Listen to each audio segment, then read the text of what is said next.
We are all searching for something, pursuing that thing all our lives. But somehow it keeps eluding us, and that thing is happiness. We are basically made up of two things, the body and the mind. The mind, for some reason, keeps on striving to achieve happiness by pursuing pleasures. The body obeys each order given by the mind. In reality, the source of all evil is none other than the mind. Its pursuit of pleasure has endangered all living beings. The mind makes a good servant and a bad master. Does the pleasure that the mind keeps on searching in the outside world really exist? Or is it something that's imagined by the mind itself? Either way, the mind needs to be healed.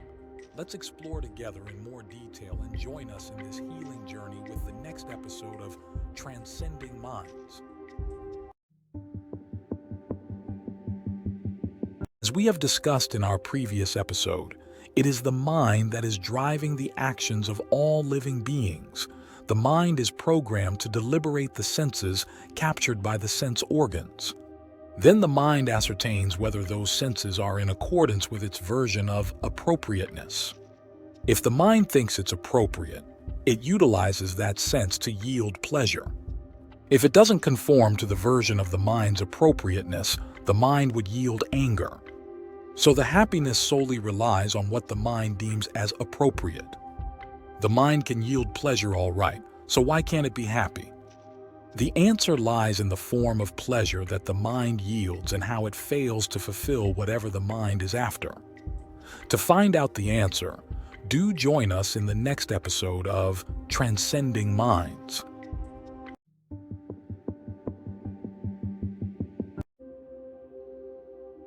We promise to shed some light as to how the mind yields the pleasure. Let's consider an analogy for easier understanding. In typical movies, we are introduced with the main characters and then they are deprived of something they hold dear.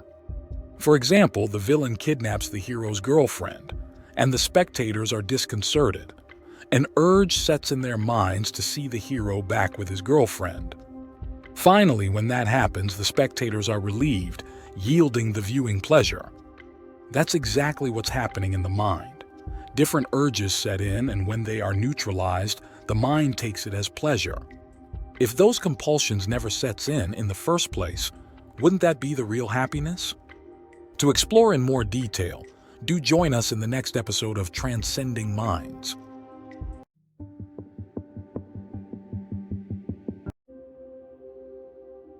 As we have already identified, the mind is stricken with different urges, and they are neutralized using the sensations captured by the sense organs such as the eye. However, the sensations are short-lived and the fulfillment that the mind feels soon goes back to emptiness. So the mind directs each of the scanners it possesses or the sense organs in search of likable and pleasant sensations in a mad frenzy. However, the sensations aren't always likable and pleasant. To find out why, do join us in our next episode of Transcending Minds.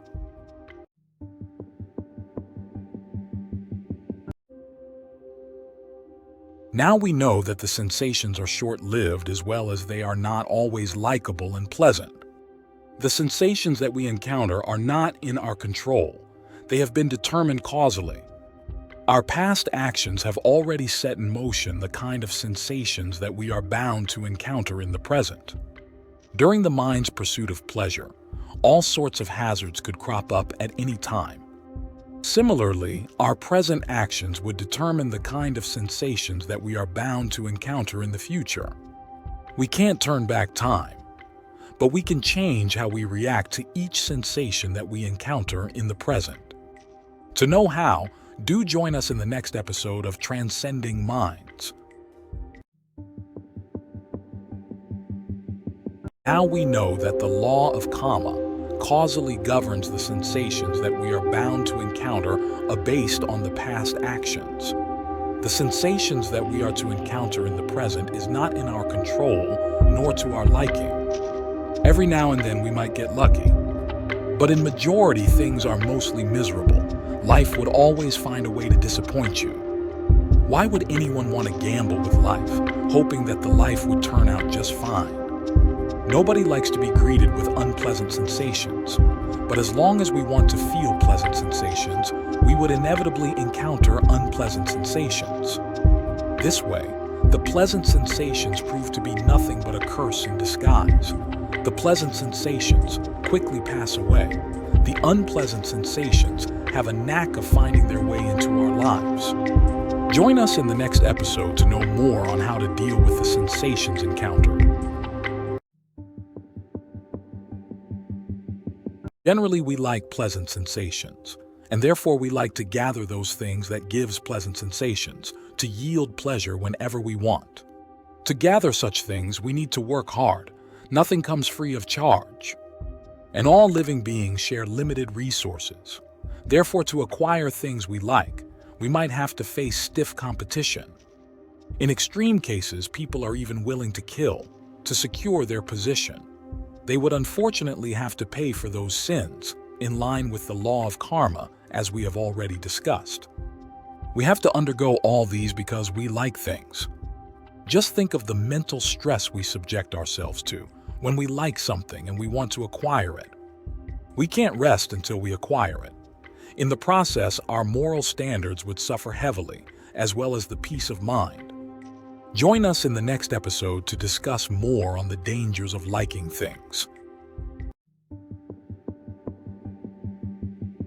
Now we know that one has to struggle to acquire something that is liked.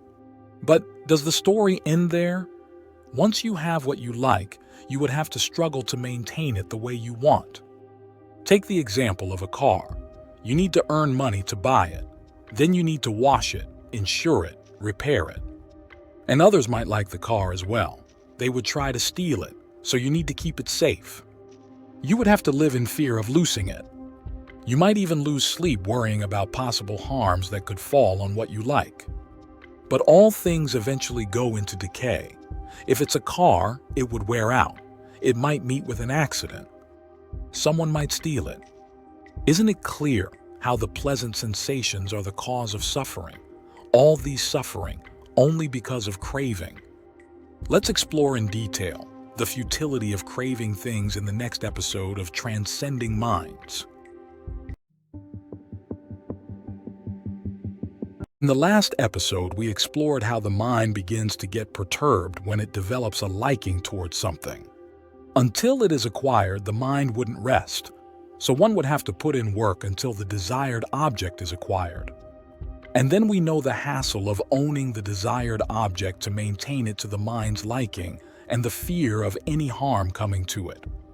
Whatever said and done, nothing would prevent the desired objects going to decay. Anything fabricated goes to decay. And eventually, it will reach its demise. This decay and the eventual demise would cause the mind a lot of grief, lamentation, and despair, all because of liking something. It isn't limited to liking physical objects. It pervades to the different characters personified by the mind through us. Let's explore further in the next episode of Transcending Minds. In the last episode, we learned how each fabricated object changes to the worse until it reaches its ultimate demise.